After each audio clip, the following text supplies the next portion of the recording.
Who do we got on? Let's see. We're a little late today, so I don't know. Yeah, we've changed around our time enough that I've had 2 or 3 people say, like, I will catch it when we do the recording. Yeah. But I feel like most people are gonna watch this after the fact, but that's okay. We had a fair amount of people. Was in the CPC. We have 3 attendees, so that's All we're right, not talking to there we ourselves. go. I mean, that's what make it for. Pretty much. But that's all right. We all like to talk to ourselves, so That's right. I Yeah. can scare the There crap you out of go. myself. It's when you answer yourself is when it's a problem. Yeah. Right? Yeah, no doubt. No doubt. All right. In this installment of the Construction Doorcast, we don our tinfoil hats as Chief Security Fanatic Nick Espinosa scares the bejeezus out of us. We talk in depth about how construction companies and software companies alike can work to protect our data from ne'er-do-wells at home and abroad. Ever the techno-optimist, though, Nick brings it home with some positive messages and advice how to make smart choices both as organizations and individuals. As always, thanks for listening, and remember to join in live in 2 weeks when we talk to Walker Lockard of Dado and James Simpson of Evolve MEP about the next generation of construction dorks.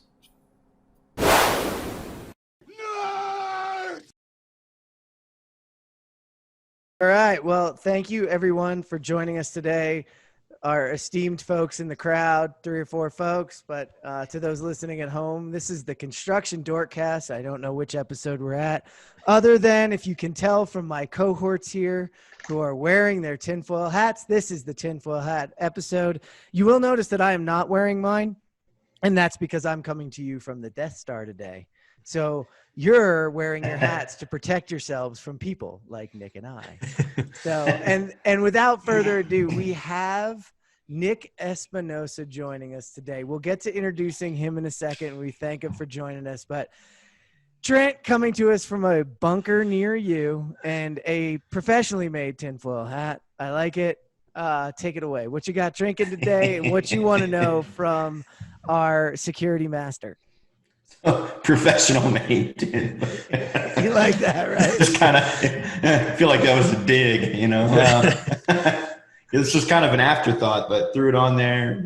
But as you can see, I'm in my bunker, so I'm a little bit protected from Nick here today. But I don't have the bottle out here, but I made me got my cup, made me a bourbon on the rocks, and actually the bourbon is a Wild Turkey rare breed today, so going for a little bit of the bourbon tonight. I was to say, going for broke. Trent's going to be interesting by the end on this one. When am I not interesting? I don't know. He's always on. He's always on. More interesting than usual. Well, all right. Jonathan, I'm going to jump down to you with truly, a construction. Yeah, as that's only a true construction professional. can do. Yeah, right. Tinfoil hat. It's not only a tinfoil hat, it's a freaking hard hat. Hard hat. Because I know what's coming. Like, it was fine before COVID, but now it's really coming. I'm doing a Delmore 12. Delmore 12. And this is new. Like, I haven't tried this, but I came into work today and I had to go to the dentist, and right beside it was a liquor store, and I said, I should go and just buy a different scotch. So I decided to do that. You know what I wanted to know from Nick? Nick works with probably more MEP contractors than I would imagine any other security fanatic does.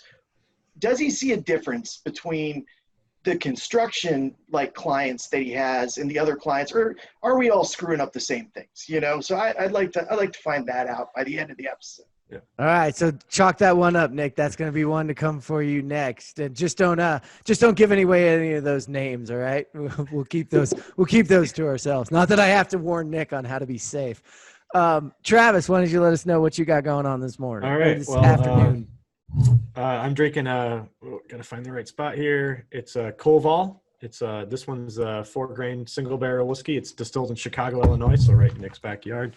It's probably more of a bourbony finish with the 4 grains, a little bit more of a corn, sweeter taste there. And I just I've since I saw Nick speak at my first MCA event when I started about 4 years ago, I learn so much every time I get the bejeezus scared out of me, and then he does bring in that this is what we can do, this is how we can do better, and I would piggyback off of Jonathan too. It's like not so much, what the MVP is doing, but help us learn some lessons for some other industries. I think we in construction think that we're a little insulated because we're so far behind the curve when it comes to digital transformations, but I also think that just makes us more ripe for the pickings. Well, I think you guys are right there, and I think Nick's going to have a ton to say on it. So, Nick, we're going to roll to you here next. So, why don't you say hello? Well, you got Nick Espinosa with us, Chief Security Fanatic at Security Fanatics. So, easy title to remember. I didn't even have to write it down. Say hello and welcome everyone, and let us know what you're drinking. Hello and welcome everyone, and let you know what I'm drinking. This is a Lagavulin right there. That's my jam. I'm also, like Jonathan, a Scotch fan. And oh boy, do I have a lot of answers to a lot of questions you guys have that you've mentioned already. Quite a bit on everything. So where do you want me to start in that sense? Before we get you started, so Jeff Sample, I'll be at the Wheels of Steel for the Construction Dorks today, trying to feed these questions in. And what am I drinking? Well, I'm always the odd one, if you didn't already figure that out. So today I have a little Zip Fizz, which is in my water here. Because, you can't see the purple background. There it is, which is in my water today because I'm a B12 fanatic. And if you saw my schedule, you'd wonder how I'm still awake. So, and it is through Zip Fizz and B12. And I will be having a Woodford Reserve later because I am off. Not tomorrow. I leave on a vacation as well tomorrow night. So that's where we're at. Nick, I think I want to start, right, with a little bit around COVID right now. I know it's the "you shall not be named" in some respects, but how has that really changed the security landscape other than the fact that we see you from your office like the rest of us every day? Honestly, it has singularly transformed cybersecurity and threat analysis, and I will tell you why. I actually happen to be the official spokesperson for the COVID-19 Cyber Threat Coalition, which is a group of over 4,000 cybersecurity individuals in 24 time zones around the planet, all basically volunteering their time to essentially look at what we call IOCs, or indicators of compromise, that are coming in. We have never had an event in technological history, in the computer age, where pretty much every single malicious or criminal hacker, state-sponsored, whatever, is looking at the threat landscape and saying, I'm going to do that. And that would be phishing lures and fake websites for the COVID-19. And the interesting part, and one of the things that we've been tracking in the coalition as well, is basically how it changes.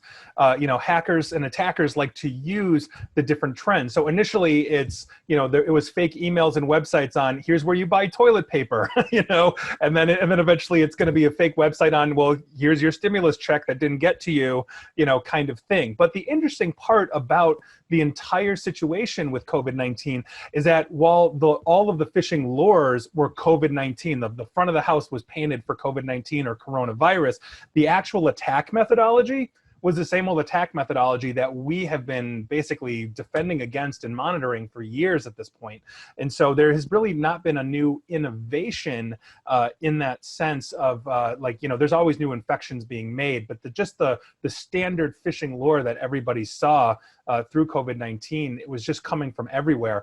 When I was interviewing chief information security officers of major health organizations like the Cleveland Clinic, Denver Health, and all of that, they were seeing hundreds of % in rise in phishing attacks against their employees, as a lot of my clients, as we monitor in real time, we're seeing a massive rise in this kind of thing as well. So it's just singularly focused everybody in a way. And now that some of the media has focused away from that by virtue of George Floyd and now the protests and the riots and everything else that's going on, and now we've got an election cycle ramping up, we're starting to see a little bit of a divergence in there. So emails and phishing that would say things like support Black Lives Matter, or phishing emails that say I'm against Black Lives Matter, or click here to support Trump, or click here to support Biden, or those kinds of things. But overall, consistently, at its peak, at a rate of about 5,000 web registrations a day, everybody malicious was focused on coronavirus. So it's fundamentally changed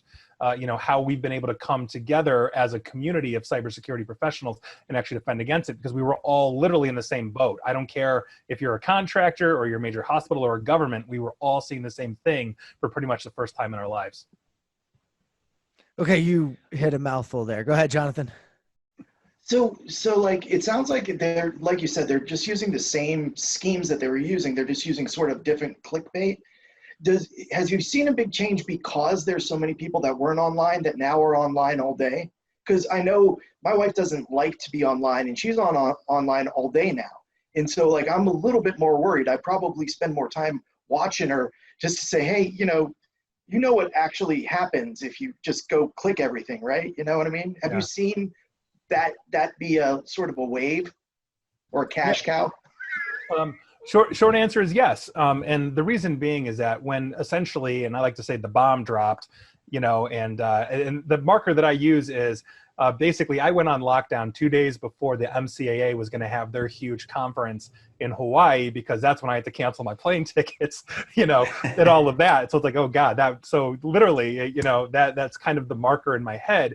Immediately the calls started coming from existing clients and new potential clients saying, we are scrambling to move everybody remote. We want to do it in a secure way. Please help. We don't know what we're doing, that kind of thing. And so once that got settled about a month and a half in or so, then we started getting the calls from the clients that didn't call us originally, or new clients saying, well, we screwed up and now everybody's hacked and now we're locked out and oh my God, and what do we do? And we had one mechanical contractor that got hit for $300,000 and that kind of thing. So it's very much a progression, and now that's starting to settle down with that. But the problem that we have in cybersecurity is that what a lot of organizations tend to do is build perimeters. So if you're sitting in an office building, we put a perimeter in via the firewall, and ideally we put in smaller perimeters behind that. But at the end of the day, everybody is sitting behind one, let's say, hopefully enterprise class firewall that's supposed to check traffic. It's being backed up by antivirus. But now when you have people working from home and they're remoting in, you're introducing a whole bunch of risk, because your house is not going to have that $5,000 enterprise firewall that's detecting everything that's attacking you from Russia or wherever. You're going to have the $50 Best Buy Linksys that you're just using to get better wireless in your house that I can basically walk into or teach a third grade class how to break into, very easily. And so by virtue of that, now how do we defend against that? Because now you're bringing, let's say, a company issued laptop home, or God forbid, you're using your home computer where your kids are using it and doing God knows what. And now you've got to remote in and get your data from the company. So you're introducing a massive amount of risk. And by virtue of that, we in the cybersecurity community are looking at how do we now defend a shifting and changing perimeter when we are going to have ostensibly a remote workforce for, like, let's say the next year or so. Google just came out a couple of days ago. I did a video on it about they're extending the work from home till July of next year, 12 months from now. So we are bracing for that, because typically where the big tech companies go with massive employees like Google and Facebook, a lot of other companies follow in suit because they're usually up on these kinds of things. So it has opened up a huge can of worms that we've basically had to adjust to on the fly, for a lot of organizations that just didn't have good practices in place to begin with. So Travis, I think you have a really good question on the side there, so I want to open it up to you. You're muted. You'd think I'd be a pro at this by now. So the first question that I kind of wanted to write down there is, one of the things I always find interesting when you give your talks is for the non-techie out there, especially at some of your events that you speak at. My background is the movie Hackers, right?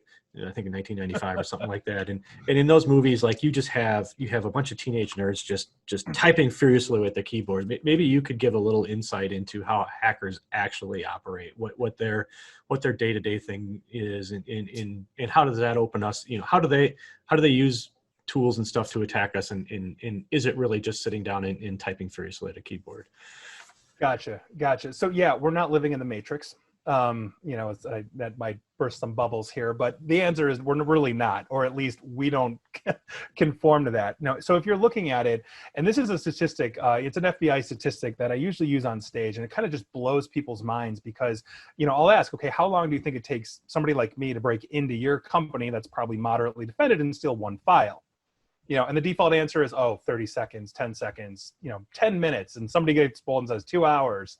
My response is, I'm that slow, really. The answer, though, typically on average per FBI statistic is 224 days.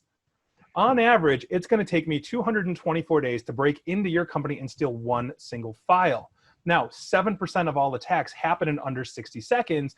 That's when your password is password, or you're not updating things and it's very easy to get in.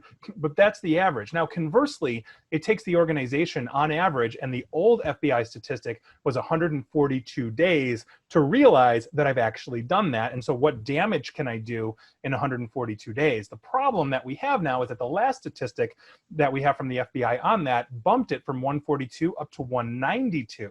Which tells us that basically hackers are getting more sophisticated by virtue of this. Now, the other thing too, and I've mentioned this on stage as well, is that if you think it's something like somebody like me is going to sit in front of a computer for 224 days straight just trying to break into you, no way. I got better things to do with my life. I have the ability to take a lot of what's called exploit framework, load up all the possible attacks, all the possible compromises that I think might be in your system, and let my machines just constantly attack you, find various ways in. And once they found that vulnerability, they basically alert me, and then I use the vulnerability they found and I just get right into your system. And so when we are doing things for organizations like running penetration tests, that's a lot of what we're doing, is we're enumerating those vulnerabilities. The other thing I've done on stage as well is I show you how I can break into like massive Fortune 100 companies that don't actually secure things like their website, how I can hijack them, get telemetry off of this simply because they're not running proper controls in front of it, when any organization could. And for smaller organizations, it's only usually a few $100 a month, or I'm sorry, a few $100 a year to actually really defend a website effectively. So so these are things that are out there, but yeah, it's not this whole 60 seconds or, I'd love to jump out of an airplane with a laptop and break into something before I land, but nobody's going to hire me to do that. I would like to try though at some point, but yeah, no, it takes a while, and usually the machines do the work. I'm not Hugh Jackman in Swordfish, just breaking the transit system in a minute, kind of thing. Hey, I got a question for you. You talked about the no trust network a lot when you or the zero trust. Sorry, is there an equivalent for a distributed workforce, or like what's the gold standard for a distributed workforce in terms of security? Yes, so there absolutely is a zero trust capability in a remote workforce.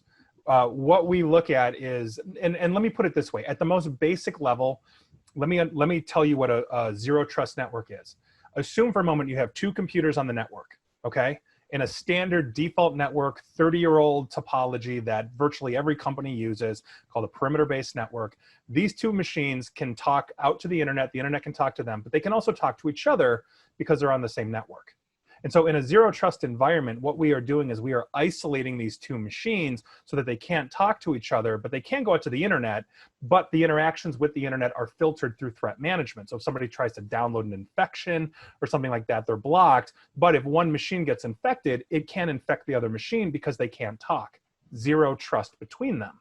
And so when we are looking at, and that's a very basic, there's a lot more complex, but that's the basic.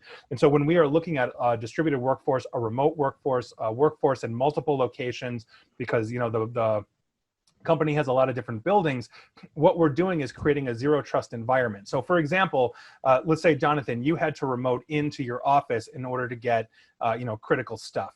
Maybe your office has 5 different servers with 5 different things, one for sales and accounting and on and on and on. But you just need, let's say, BIM, okay? You need to just get all of that information.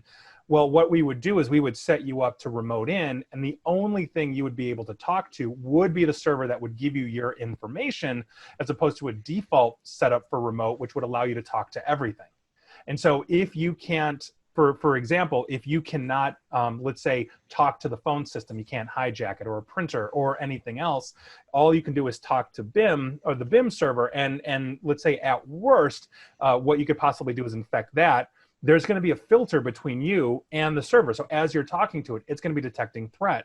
As that server attempts to talk to other assets, other servers, wherever, it's also being scanned for threat as well. And so what we are doing is lowering the surface area for attack for our users by, even if they're remote, they only have a very specific, very limited scope with what they can do. And even though they can do, let's say, that limited scope, that is 100% constantly and continuously checked for threat. And so that's how we mitigate that. And so there are absolutely secure ways. We can look at, for example, there's a Taiwanese chip maker that had just won the Apple contract. This is about 3 years ago. They had a complete outage due about 10,000 machines of theirs across multiple factories all got ransomed simultaneously because they actually didn't put in a control like that. And so when they were connecting both of those buildings through VPN, nothing was checking the threat and everything got infected. It shut production down worldwide in every facility they had for weeks as they tried to unscrew themselves. And they had literally just signed with Apple to manufacture the new processors for Apple like 4 years ago or whatever it was. You know, that is an exact example of the opposite of what I'm talking about. If I was in that scenario, we'd have to make a use case for why does this factory need to talk to this? Okay, it's one specific thing. Then we allow that one specific thing. We don't allow everything. And that one specific thing, we are looking at that like we're proctologists doing an exam. I mean, that thing is going to be scrutinized. That's how you roll with zero trust. And so you can absolutely do it in a distributed workforce. So that's talking about the internal networks. What about, how do you know that the software product's a good idea, that it's got good security? How do you analyze that? Since a lot of the folks that we deal with are looking at this, you know, modern software to install and use. Well, so, I mean, I think the first thing to understand is that any interaction we have with business, and I don't care if it's personal, like I'm talking to my wife or my kids or my auto mechanic, or, you know, I'm walking into Home Depot to buy something for my house, which I did the other day, we are entering into a trust relationship with that organization. So with Home Depot, I am trusting that they're going to put me on camera, but they're not going to run facial recognition on me because they say they won't. I'm trusting that when I give Home Depot my credit card to buy $100 of whatever, that they are going to adhere to PCI DSS standards. And so part of the vetting process that we would have for software would be, okay, we want to see the standards that you adhere to. Do you have a SOC 2 compliance report, which is a very basic thing. Anybody that is, hosting any kind of infrastructure should be able to produce a SOC 2 report. We are looking at compliances. We are looking at portals. We will run penetration tests on the global facing portals. So for example, let's say you're signing up for some kind of software and every single client goes to like, login, constructionsoftware.com or whatever it is. We're going to hit that. You know, if we're consulting, we're going to run that. We want those reports. We are going to put together a complete questionnaire based on data security standards for encryption, for privacy. We are going to get written assurances of that kind of thing. And at the end of the day, part of it comes down to trust as well. If I'm in a meeting and I've got, let's say, one of their security personnel and this guy is hemming and hawing or not giving me the information I need, that's a huge red flag. Their team should be able to know exactly what they're doing. We can sign an NDA, so I'm not sitting there tweeting it 5 minutes after that meeting. Hey guys, they're wide open. You know, so these are the kinds of things that we put in place as we are vetting software. And the next part of that would obviously be the usability side of it. But one of the things that we like to see specifically is code-based library reviews. There has to be a software production cycle that basically assures improvement, but also scanning.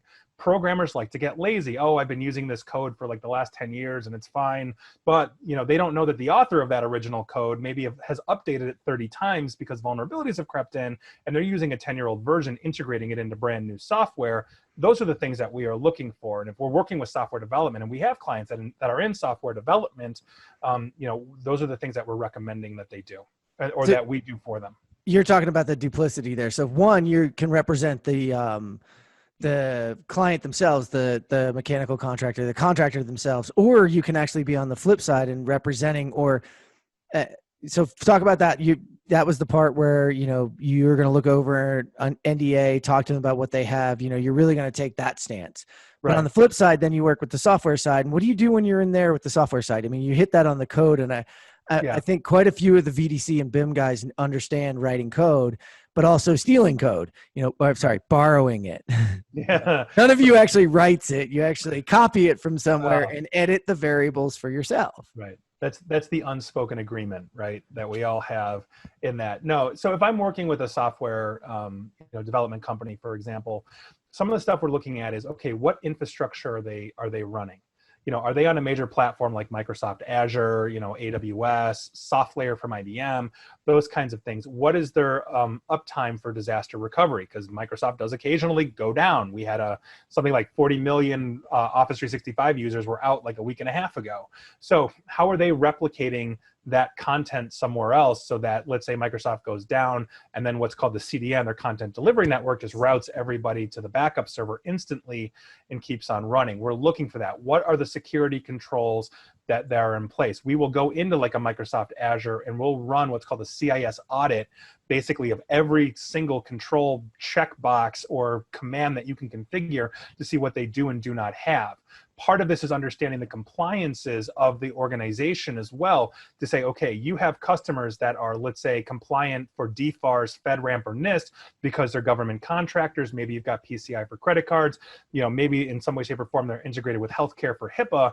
We're saying, okay, because you're catering, you're in the supply chain for DFARS, you now fall under DFARS. What are you doing to ensure that you have got basically that product lifecycle, that security measure that we're doing? So it's not just code-based library reviews. It's not just penetration testing. It's fundamentally understanding that the organization has administrative, technical, and physical safeguards in place and policies and procedures to enforce all of that. And they're actually doing that. A lot of companies have it on paper, and then we come in and do an audit, and they've got wonderful documentation, and nobody's doing a damn thing, on the back end. Everybody's fast and loose, and we outsource half of it to Russia because they're cheap. Actually had that one once, so you don't know. And so our goal is to just enumerate that, see what that is, and then we score them and say, okay, these are the big rock things. Like, if you have 100 things to do, these 5 bang for your buck will actually improve your defense right out of the gate, which means you're improving your client's defense, which is construction or MEP or whatever it is. So without calling anyone out, it popped in my mind. I mean, in your experience, how many software providers, because, we're a mechanical contractor that do work in government jobs and everything like that. How many software providers do you think actually understand the fact that because we do work for the federal or state governments, that they also need to adhere to those standards? I think we have to differentiate between understanding and recognizing and actually executing.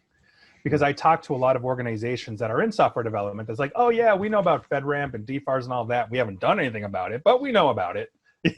We recognize we should do something, and please help us get on that road, because we're selling this to everybody that does DFARS or whatever. So I think there's an industry-wide issue with that.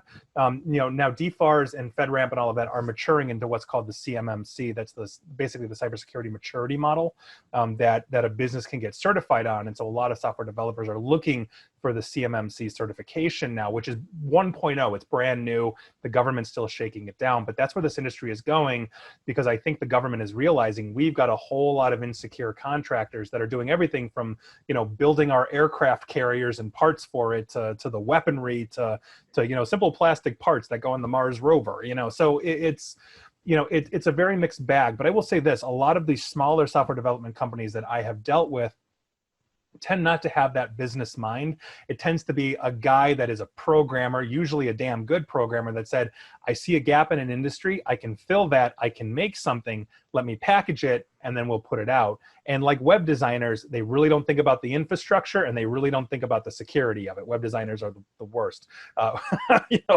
when it comes to that, hands down.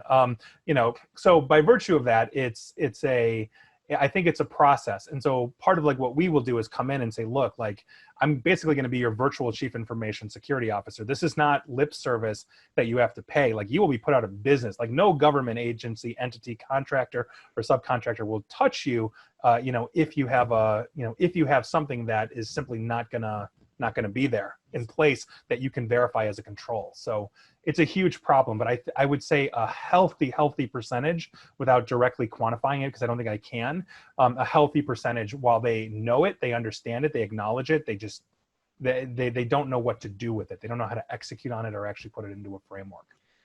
Well, I think you hit on something interesting there, because most of the reports that I've come across as being an IT director on the other side and hiring folks like you to come in and beat it up, there's a misnomer that you're going to give me a list of like 85, 100 things, I'm sure, just about every time, because we all have holes. There's no perfect environment, but you hit on it before. It's not about plugging all the holes. It's about understanding the critical ones and why, and investing in that. And how does that relate? How do you, because you've got to sell this at times, how do you talk to customers about, doing that, investing in that, and then for other people to pick the right software because they've gone through that? Right. Well, I mean, I will say a couple of different things. I'm actually pretty selective with my clients. We get a lot of people that say, hey, we'd like to be a client, and, this is what we need and all of that. I typically come back and say, okay, just going through an assessment, looking at all of this stuff, these are the things that you need, and if they're not really like, well, we can't afford this, or we're not going to do this, or, oh my God, the solution is too expensive over time, is there a cheaper answer out there, or is there a cheaper solution out there? My typical answer is there absolutely is. And I'm happy to set up with a colleague that will give you that solution. Basically, I'm not going to put my name to your bad choices, because this is, in the same way, I'm not going to question my dentist when he's in my mouth pulling my teeth out because they need to be pulled. Just do it and drug me up, So by virtue of that, I mean, that's one side of the coin. The other side of the coin is that you don't go from 0 to Fort Knox in a day. It takes time, and usually a maturity model for an organization takes anywhere from 6 months to 2 years.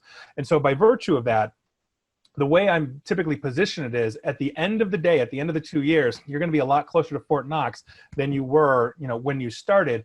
But every little thing you put in makes you that much more of a pain in the ass to break into.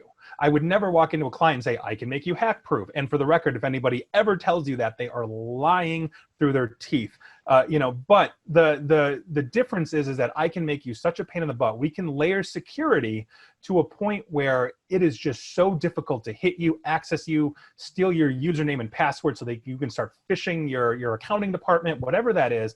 But what people don't realize is that a good cyber defense strategy is designed not to impede the workflow. It's designed to surround the user with defensive technologies, remove needless choices. Your people do not need to get to the control panel, for example, to go to point A to point B in their business, and then just let them do their job. With the exception of probably a multi-factor authenticated login, you never see the defensive technologies in place unless something goes wrong. Try to download a file you shouldn't, you're gonna see it. Try to go to an adult website and you're not allowed, you're gonna see it. But overall, that's the road that we are on. And if you don't have a quarterly improvement plan, for cybersecurity for your organization that goes no more than 2 years out, because because cybersecurity is one of those verticals, if you will, that will pivot on a dime. Regular technology really in IT doesn't, but cybersecurity does. I know that the iPhone 10 is going to be awesome, and the iPhone 11 is going to make the iPhone 10 look horrible, and the iPhone 12 is going to make the iPhone 11 look like a piece of junk, in which case we're getting a slightly better camera every damn time. That is how technology typically works. But in cybersecurity, we don't know when that 13-year-old kid is going to break Google, and we all have to slam on the brakes and rethink the entire strategy. And that has happened multiple times, in the last, 20 plus years that I've been in cybersecurity. And so by virtue of that, it's a 6 month to 2 year plan, typically, unless the company basically is Oprah. You get a firewall, you get a firewall, everybody gets a firewall. Very few companies, give a blank check, but for the most part, you can stick to this and you can continuously harden your network over time doing that. Hey, me and Jeff go back and forth about sort of that threshold between security and getting in the way of people actually doing their job. When you go into these clients and you look at that, all of us on this podcast are dealing with technology that's just come on. We're first adopters, we're doing the trailblazers, so we break a lot of stuff. Mm-hmm. And hopefully we stay in a little sandbox off to the side and don't hurt anybody. But when you go into these companies, do you tell them that there's a value to not getting in your employees' way in terms of their day-to-day work, or where do you fall? Because me and Jeff go back and forth about what's more important, being secure or getting the job done, or you know, where that risk lies. Like, I what's want to download and try. I want to try any app from China. I just want to download it and kick it off and see what happens. I have a just have a network for that. What's the worst that can happen? I have a network for that. Believe me, if you want to start drinking, you should see what these things do. My God. To that point, Jonathan, you said the magic word, and that's risk. What most organizations don't have a good understanding of is risk tolerance. And so I will put it this way: at the most basic level, if you as a company, you as a CEO, CFO, CIO, whatever, can't tell me in basic terms how many computers can be down for how long before everybody is screaming torches and pitchforks at the CEO's door, or you're just out of business, then how can you build a proper network? How do you know that your IT team, whether they're third party or in-house, has built you a backup disaster recovery plan, for example, for a ransomware event that is actually going to meet that threshold? You know, can production be down for 6 hours and everybody's screaming? You know, can marketing be down for a week and nobody cares? If you can't quantify these things, how do you possibly put a number to this? And I get this a lot because as I'm dealing with the C level, and I don't want to deal with typically the IT director, I'm more a drinking buddy to the IT director getting his projects through. I want to talk to the CEO and the CFO because those are the people that are actually going to make things move in the organization. And I am talking to them about this. You know, they cannot typically quantify for me this kind of thing, which means now everything that they have done to defend themselves is suspect.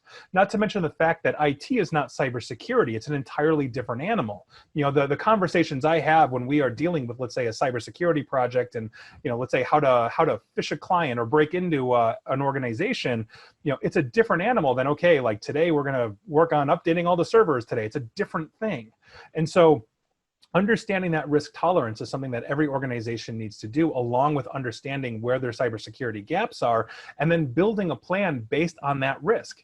I walk into so many organizations where the CEO is like, well, we can never be down, like ever. Like everybody's going to be working 24/7. You know, we're slave drivers here, blah, blah, blah. I'm like, yeah, we can absolutely do that for you, but it's going to be like $1 million. Like, well, maybe 6 hours, maybe a day, maybe a week.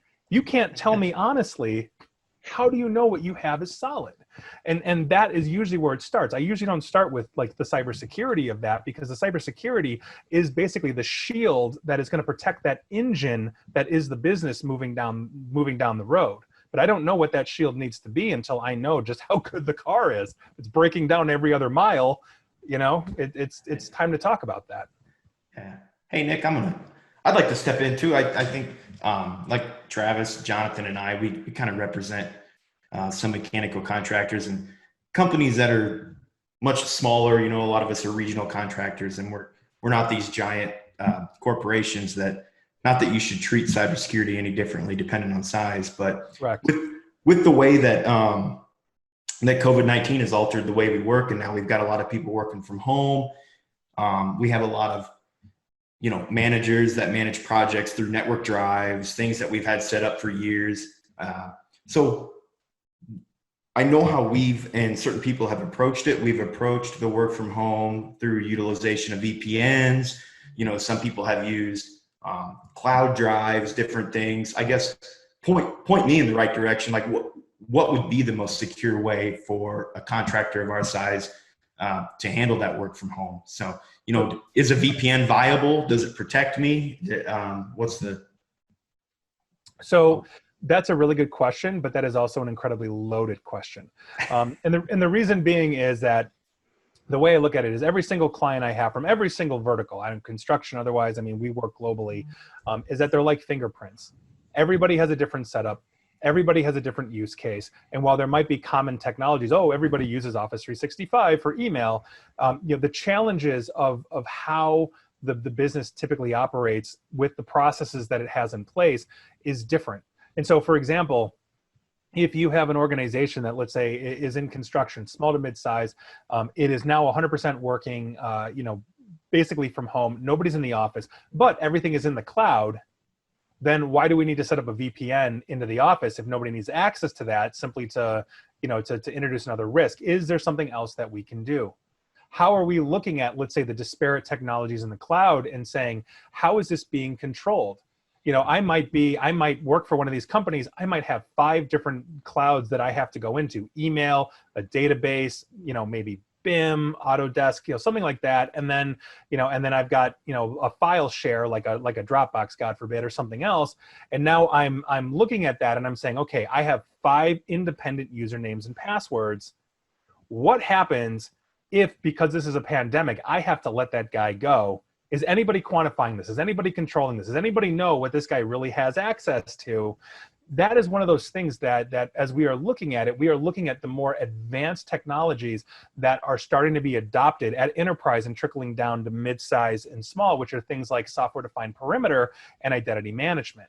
And so instead of looking at let's say an individual or all of your clients, I would say in one shot, saying a one size fits all, the goal is to understand what the organization is doing and then adapt the security to the technology that they are running. If you're 100% in the cloud, then I would recommend things like identity management solutions like an Okta that will basically bring what's called a single sign-on with multi-factor authentication. So I log into one website and I log into everything. Now you think, okay, well, that seems a lot less secure because now you're logging into one place and all your eggs are in one basket. The answer is no. What ends up happening in a situation like that is, one, you have a multi-factor authentication, so it's much harder to hit, but it gives you awareness of what the user is doing. So for example, let's say Jeff works for me and suddenly Jeff, who I know is, I guess in outer space at the moment, if Jeff, let's say, is logging in 50,000 times a second to one of my 5 different databases and he's doing it from Vietnam, then an Okta is going to kick in and say, wait a second, he's geofenced to outer space or Colorado or wherever. He's not supposed to be in Vietnam. And his behavior as a user is weird because no user is going to be able to type that fast. And so what it's going to do is it's not going to just cut Jeff off from, let's say, Office 365. It's going to kick in and cut him off from everything instantly. And so now you've protected the entire organization. And so there's a lot of different things that you can do. Conversely, if everything is in the office and you have to have a VPN, then you're looking at applying the VPN, but you're also looking at how you can create a multi-factor authenticated system. Because if I, for example, hijack Jeff's mobile phone or his laptop, then I get right in. But if there are other things, like let's say it's a username and password, but it's also an identification of, like, let's say the UID, which is unique to every single phone and device on the planet, then now I know that if I clone Jeff's phone, it's not going to let me in because that doesn't match. Maybe it's also pairing with a biometric like a fingerprint or a face ID. It's also looking at all the applications on the phone to see if all of that matches. These are all the different kinds of things that we look at. So to basically answer your question, it really is a case-by-case basis, but there is defendable technology for virtually any scenario out there. That's kind of where I was going with that. Yeah, and I'll piggyback on that. I can say, I think most of the software platforms we use anymore are cloud-based. I think what remains, private network side would be file share, right? I think we have a lot of project managers and a lot of management teams that utilize network drives to organize files for their projects. And I think that's where the VPN comes in.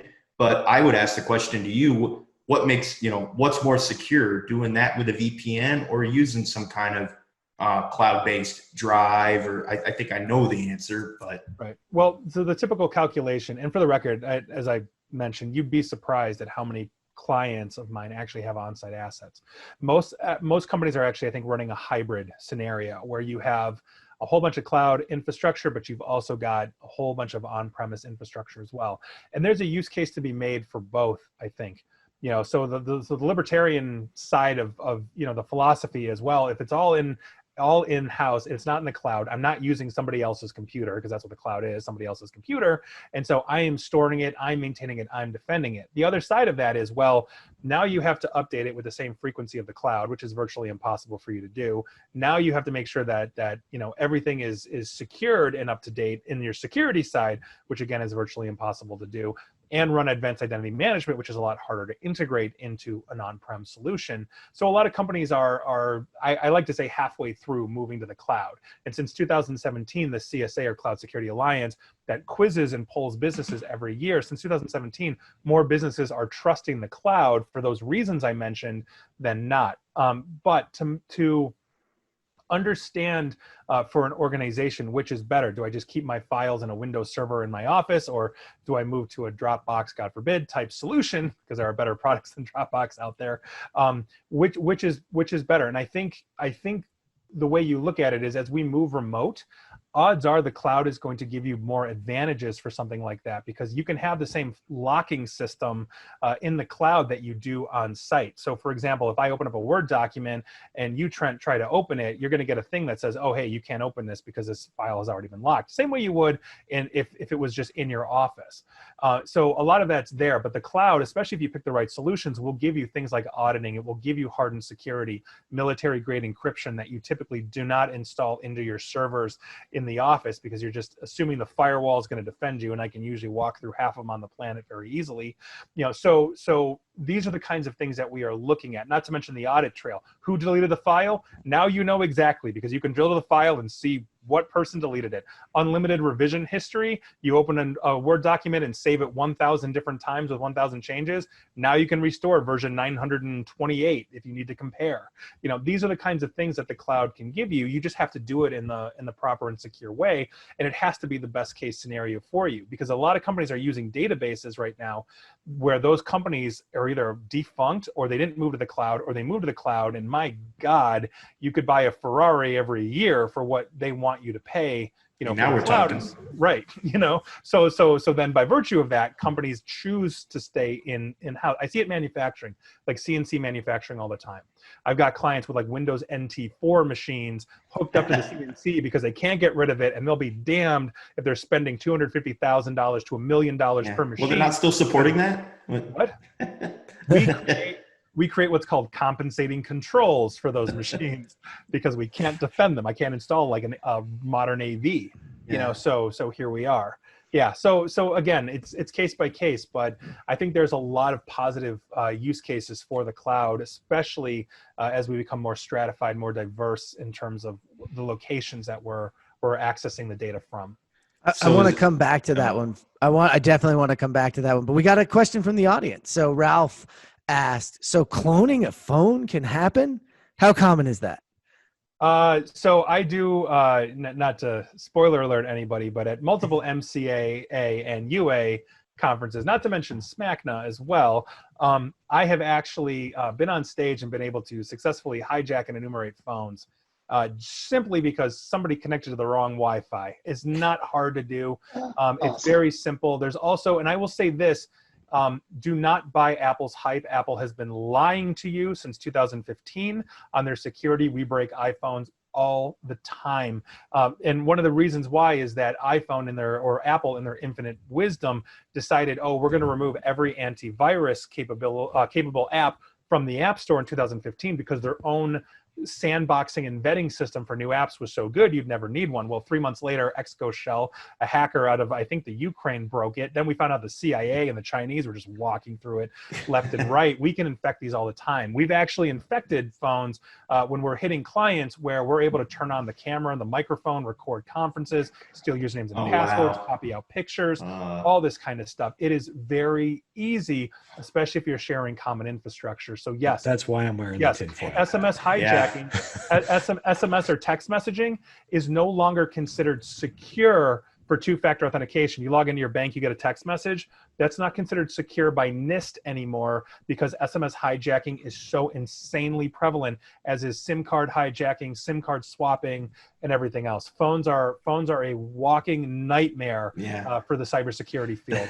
Same with that's like the guy who sits in front of his laptop with the tape over the camera, but the phone's sitting next to the laptop, right? Right, right. I just recently saw I saw a recent meme, and it said what was it, like people are saying, oh well, I don't want to get like a vaccination for COVID because it'll put a brain chip, like a Bill Gates brain chip. You're carrying one. I saw an image that said brain chip starter pack, and it had a smartwatch and a phone and a Google. We're already being tracked left and right. The brain chip's not gonna.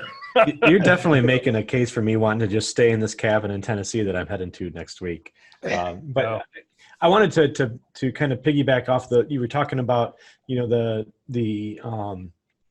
the right size solution for whatever you're doing in the right side of the company, and and to follow that a little bit is, you know, a lot of companies, you know, in our industry, we're always stuck with the buy versus build mentality when we're doing software.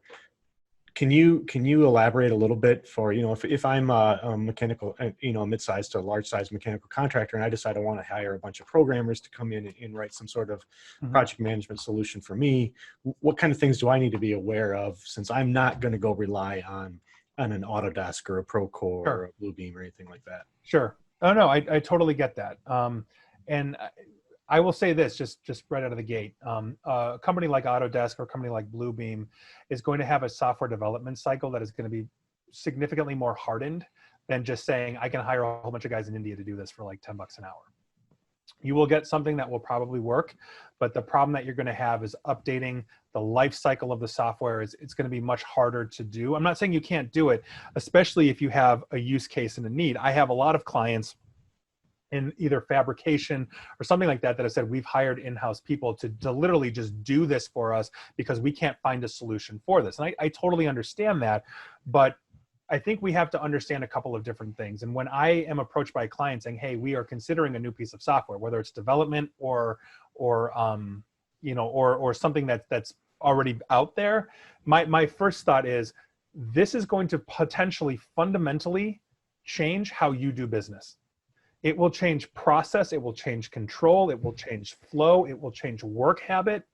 You have to understand a whole bunch of different things, because if you are not willing to fully drink the Kool-Aid, crack the whip on your people to make sure that they are drinking the Kool-Aid and using that process, you are going to waste an absolute crap ton of money buying something or developing something that will go absolutely nowhere for you.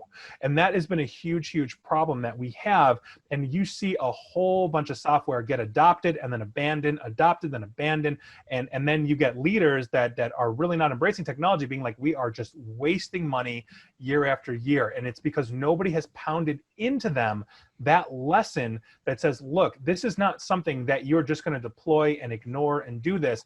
Everybody has to do this. And if you have employees, and if you don't understand, or I should say this, if you don't understand that a lot of your employees are set in their ways, resistant to change and all of this, you have to quantify that. You have to take that into consideration before you do one or the other. I can talk about the cybersecurity side of, let's say, developing it in-house. How you are hardening that code? How are you protecting that intellectual property that you have? Because if you get hit and ransomed, there goes your intellectual property as well. So that is a consideration that you have to take. Now, that said, there are massive corporations that go out. For example, I'm a big fan of Garmin in terms of like their technology and stuff. Their cloud sucks. They just got hit, and they went down for maintenance for like something like a week or two because they got hit. They didn't run good security controls on that. And that's obviously a very serious problem. And so how is a Garmin that is going to invest in that life cycle in that way going to compare to, let's say, what your organization is going to invest for its defense, its product development, its everything else? But at the end of the day, but before you make even that decision, understand you are introducing something into an ecosystem that you have created that is running smoothly, that is going to disrupt it, ideally for a short period of time where everybody gets on board and adopts it. And if you can't do that, if you can't quantify what that looks like, then seriously reconsider changing your software, or start hiring people that are able to adapt, which nobody wants to hear, but it's the truth. If you've got, let's say, a workforce that says, well, I'm using Microsoft Excel and I'll be damned if I get into an accounting program, that is the wrong accounting team, to have, because everybody's moving. We had that episode. My God, get to QuickBooks 2008, let alone the newer stuff. So this is what we're talking about here. I think that's the real consideration that needs to be made. I would like to just real quick before you do, I would like to point out that that Nathan Woods pointed out that the term "drink the Kool-Aid" comes from Jim Jones at Jonestown. So take that for what you will. Right. If you haven't watched the documentary on that, you need to watch the documentary and know every time you say "drink the Kool-Aid" where that one came from. Yes. Well, my Kool-Aid is delicious and protected. Yeah. His Kool-Aid's protective Kool-Aid. Well, you mentioned this along the way, and it was Travis Althouse actually asked this question in there, and I think it's a great one. You mentioned enterprise class security. What's that exactly mean? Does that mean it's Spock approved? What does it mean? Yes, yes, it is. It is absolutely Spock approved. No, what I mean by this is there are different levels of equipment. Now, before I go through that, understand where I'm coming from here, because like I said, technology has a product development cycle that is essentially very slow moving. Every new Android generation is going to be a little better than the last one. Same with Apple. Your laptop this year is a little better than the one last year, but at the end of the day, it's pretty much the same thing. Cybersecurity pivots on a dime. And the way we look at cybersecurity is it's one of those things that's a zero-sum game in life, which are very few things are, but you're either defended or you're not. And so if you're putting in something that is, let's say, 85% effective against the leading capable, let's say, firewall, for example, that's a 15% gap that you are opening up right out of the gate. There are some things that in technology you can absolutely cheap out on. There are other things that you cannot. And so the difference between a mid-range firewall, and I'm talking like, you know, SonicWall, WatchGuard, Cisco Meraki, Sophos, those versus an enterprise firewall like Palo Alto, Checkpoint, you know, that level is night and day. What I can sit there and download in terms of zero-day infections through a SonicWall or Meraki is night and day. We do it all the time. And so when we are talking about cybersecurity, we are talking about getting enterprise level equipment, and it might cost you, let's say, 10 to 20% more than the mid-range, but the defense capability, my God, it's night and day. And so I have clients that are, let's say, 3 to 5 users, but they do something very specific, very intellectual property driven. And I've got massive Fortune 100 clients. They're all going to be on enterprise level security that's going to be monitored in real time. They're going to be able to not take that 224 days and wait for that. They're going to know those threats are happening within seconds or minutes and then have a remediation plan in place. And this does not break the bank. You know, it's a little more, but again, if you're going to spend in terms of making sure that your technology infrastructure is sound, cybersecurity needs to have a very solid budget. I don't care if you cheap out on computers, how you defend the computers, you shouldn't cheap out on. And that's a very important distinction to make. I like the idea of not cheaping out. And I think it's something that, you know, the contractors that are listening and that are on can kind of understand. It's like going with the low bid over going with, you know, somebody who's gets behind their bid and follows through. And you guys are more expensive. And I think than maybe the cheap guy, but I think that's because in the end, if you look at the total return, it's far more, reliable to use a good contractor. So I think you can use the same analogy there. I also forgot to say, hopefully that resonates with the contractors listening, because we all get torqued off at everybody picking just the race to the bottom with the low bid. Like, hopefully they understand, they appreciate that. Yeah. Well, No. I think there are some things the way of the world. Yeah. But I mean, but there are some things you can, you know what I mean? Like, you know, if you're very frugal, you know, in your life, you can go buy, you know, like a $10,000 Toyota, or you can go buy a Mercedes, you know, and they're both going to get you from A to B, but God forbid you wrap one around a tree at 120 miles an hour. I'm going to want the German tank. I'm not going to want the $10,000 Toyota, you know, and by virtue of that, I mean, that's kind of what we're talking about here. I mean, so for example, we deploy typically, and we recommend the same firewalls that, you know, the Pentagon, the DoD, and other hardened cyber warfare facilities use. And there's a reason for that. And we're typically 10 to 20% more. But my God, the return on investment is that you don't go down. You don't get ransomed.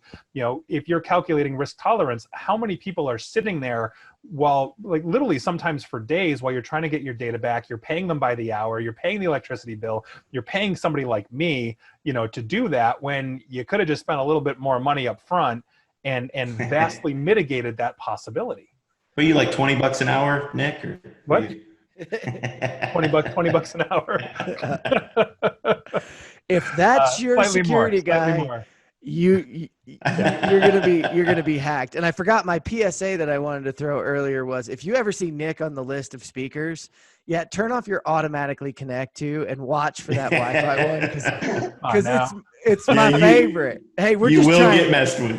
Yeah. I know you're gonna innovate to something new next time anyway. Yeah, well, and I do. I mean, that's one of many different ones that I do. You know, but it's such an easy demonstration for somebody like me, where it's like, yeah, here's how I just hijacked this entire Marriott, you know, or whatever. Like, here's the point of sale system in the Starbucks by the lobby. You know, it's a very simple thing, because we're usually very lax with that. And so my demonstrations aren't meant to show my prowess; they're to underscore how freaking easy any 15-year-old kid with a laptop and the ability to sit through 2 hours of boring YouTube videos can do what I just did. I want to see you next time get into someone's watch and report like 200 beats per minute, like a heart attack situation or something. What do you want to? I hope nobody has a heart attack. Well, and I think that's kind of why we wanted to have you on, right? Like it's with you. I've been around a lot of security people over the years doing these speeches and doing these talks, and it's usually about their own prowess. It's usually about they bring some flashy piece of thing in and they hack the crap out of everybody and they shake their fingers at them. And you're really taking a different stance for it. You're there to educate. You're there to help us out. You do make us all want to wear a tinfoil hat when we're done, but you do it in a way that I still like you. Like I want to have a drink with you anyway, even though you make me not want to have my watch on or my phone on. Yeah, if we're going to the bar, I'm leaving all my electronics back in the room. They're all going to be turned off. You can join me in my next 12-step meeting. No, Never made it past 3. Right. So my basic premise when I'm speaking and talking about cybersecurity, and I'll do hacking demonstrations and all that kind of stuff, is I love technology. I will have every stupid gadget from wherever it is because I like to see what it can do, but I want to marry that with security. And my entire point is embrace technology, use technology. If it's going to make your business 50% more effective or efficient or whatever that is, embrace it. Just understand that with that adoption of technology, it has to be married to cybersecurity, because if it's not, you're opening up a massive vulnerability that is going to make that product significantly vulnerable or literally just put you out of business for a period of time, if not forever. So as long as you have that, when you're downloading the app, look at where it's made. TikTok, for example, we were talking about that before this, like it's made in China. It's a surveillance app first. It is getting so much stuff. A colleague of mine reverse engineered it, and what this is collecting on people is terrifying. So when you're looking at that, it's like, okay, a Chinese made app, I probably shouldn't be installing that into my phone, but one that's made in the EU where they have the GDPR and they are beholden to a government that will take them to task if they violate your data privacy, that's a lot more safe. So like when, one of my kids comes and says, oh, I want this app on my phone. And believe me, one of them has the most defended Android in North America. When they come and say, I want this, one, they have to send the request. Two, I actually go look up and say, okay, where is this company located? Oh, great. Their headquarters are in London, but their development is in Kazakhstan. No, because I don't know what's been put in there. And it takes me 5 minutes to look this stuff up, but it is that much more, better. It's more secure. That's it. Just embrace it. Use every stupid gadget you want. Just understand the risks involved with that. That's it. That's it. That's great advice. And I want to pivot this because we're getting close to the end. We're just going to go over here because this is just too good. This is too good. Yeah. But I want two questions that Travis and Jonathan started kind of in their drink introductions were, how are trade contractors stacking up? And then what can we learn from other industries in the process? So let's start with, how are contractors stacking up? We particularly, this is a trade group usually. But how are the ones you're working with stacking up? Obviously, don't out anybody. Of course, we never want that. Sure, no problem. In terms of size, I would typically equate them with medical practices that I see. So medical practices are typically way behind. The doctors usually don't care about their own compliance and data security because they're too busy healing people, pulling teeth, or on the golf course. So by virtue of that, there's really not much played to that. They recognize they need technology. They recognize they need a database. They recognize they have to go from point A to point B, and their staff needs technology in order to get their job done, whether it's, receiving emails from customers or whatever that is. But there's no real integration, of that. And that's true, I think, of many small to mid-sized businesses. As you start to grow, that means the business is starting to develop processes and procedures, just for business management, if you will. How does a workflow move? How do we manage this business so that accounting, is properly receiving the information from sales every time sales makes a sale and has to generate an invoice? Those kinds of things are put into place. And by virtue of that, you start to recognize the need for this. I've walked into or talked to a lot of different mechanical contractors or, in construction, all of that. And I can usually gauge by the size where they are, but I can also usually gauge by the leadership. When we typically have, let's say, an older demographic running a company, because let's say it's a family business and I inherited it from my grandfather who founded it in 1898 or one of those. I have one of those where they founded it, I think it was like 1899 or something. It's a fifth generation running that company. This is what they know. This is what they do. They do HVAC and plumbing all day long and, everything else. And I say that's fine. I don't do oil changes on my own car because I don't want it to blow up. I hired somebody to actually do that for me that I trust. And this is a symbiotic relationship that we have. And a lot of people understand that. And so by virtue of that, where I see a lot of contractors is on average, no worse or better than other industries where the focus is on the profession. It's on the trade. It's on the achieving what they are good at. I know how to build a building, or I know how to install an HVAC unit, or, I'm a pipe fitter. That's what we're talking about. And so everything else is secondary. So impressing upon the leadership to say, hey, this is why we have this relationship. I'm your mechanic in this sense, making sure the car doesn't blow up. That goes a long way. But in that sense, I wouldn't rate the mechanical contracting or construction industry as better or worse than, let's say, comparable size organizations. And I work across all verticals. I'm not selective in that sense. Although I do have to say I like the trades the best. You guys throw the best conventions. Everybody's nice. Everybody's nice. When I deal with Wall Street people, it's the worst. They're like, just go up and dance monkey for 2 hours and then leave. And you guys are like, hey, let's go have a beer. It's great. Yeah. We definitely know how to unwind, I think. Yes, absolutely. That comes with the high stress profession. Right. So I'm a huge fan. I'm a huge fan of all that. Yeah. That's awesome. And we like to see it. I mean, I think the one thing we can learn from the other industries that are a little bit ahead of us is as we get more reliant on technology, we have to be reliant on security, because if we put our eggs in that basket, then we better well secure it. And that's what I think we can learn from them, right? Is there any other tips we can maybe learn from other industries that, you hit the doctor one and then we saw, ransomware hit all their INI files that shut down like their ability to bring somebody back to life. That stuff's scary, and they were relying on it. Right. Well, and that was one of the goals of the COVID-19, or is one of the goals of the COVID-19 Cyber Threat Coalition, is that we want to be that extra layer of defense for hospitals and critical infrastructure, because God forbid a hospital gets ransomed and then the ventilators don't work. Especially in the pandemic. I mean, that's tantamount to murder. The one thing I would say, advice, not necessarily from another industry, but more from those organizations that are required to adhere to a compliance and they know it and they embrace it. I would say that understanding holistically what your business is in terms of risk tolerance, and then how that risk tolerance applies not just to your technological solution, the security that is going to ensure that technological solution stays up, is one of the most important things. Virtually every company I know that is heavily invested in drinking the Kool-Aid, if you will, Jim Jones style, for DFARS or FedRAMP or DoD contracts can tell me to the penny what their risk tolerance is, because that is a fundamental part of understanding what they need to tell the government. That is something I think that is universally true. Even if you will never touch DFARS or a federal compliance in your standard, know your risk. Understand that tolerance, because if you don't, the technological solution that you have now that is working fine for you may absolutely be horrific when the bomb drops in your business. That is a huge, huge problem that I see all the time. People are clueless. Leaders are clueless about their actual technology solution because they cannot quantify actual risk in hard and soft dollars.